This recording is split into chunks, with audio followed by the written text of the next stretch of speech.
श्रीमद् भागवत में ऐसा कथा प्रसिद्ध है कि जब सुखदेव महाराज से परीक्षित जी कथा सुन रहे थे और अंतिम दिन कथा चल रहा था, तभी सुखदेव जी ने देखा कि राजा परीक्षित मृत्यु के भय से आकुल है और उनके मन में मृत्यु के भय से क्षुब्ध हुए।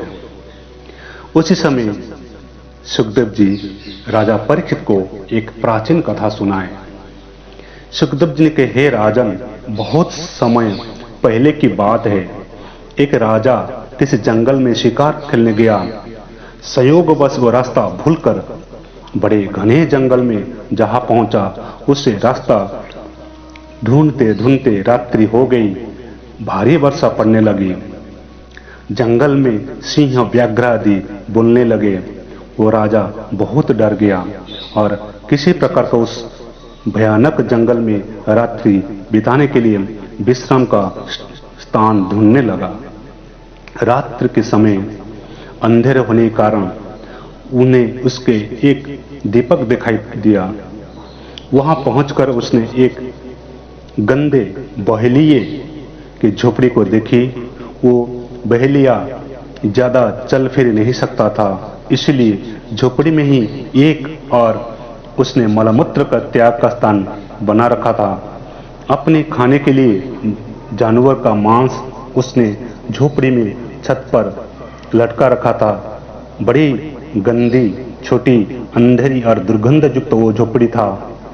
उस झोपड़ी को देख करके पहले तो राजा क्षुब्ध हो गए, लेकिन पीछे उसने सिर छुपाने का कोई और आश्रय न देकर उस बहेलिये से अपनी झोपड़ी में रात भर ठहर जाने के लिए प्रार्थना की।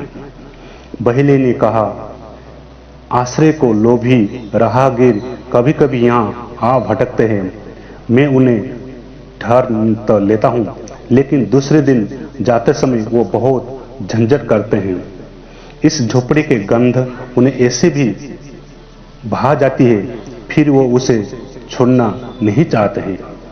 इसी में ही रात दिन रहने की कोशिश करते हैं एवं अपना कब्जा जमाते हैं। इससे झंझट में मैं कई बार पड़ चुका हूं, इसीलिए मैं अब किसी को भी यहां नहीं ठहरने दूंगा।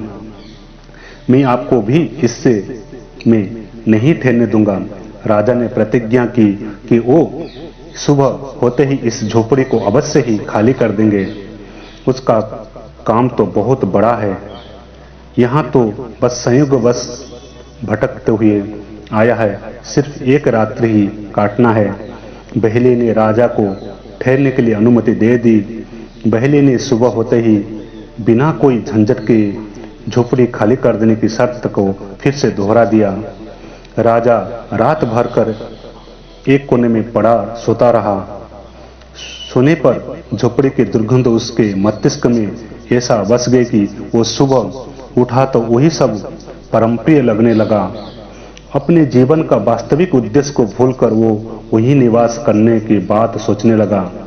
वो बहेलिये अपने और ठहरने की प्रार्थना करने लगा। इस पर बहेलिये भड़क गया और राजा को भला बुरा कहने लगा।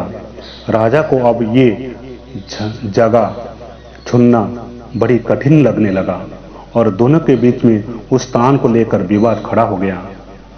कथा सुनकर सुखदेव जी महाराज ने परीक्षित से पूछा, परीक्षित बता, उस राजा का उस स्थान पर सदा रहने का लिए झंझट करना उचित था? परीक्षित ने उत्तर दिया, हे भगवान, वो कौन सा राजा था?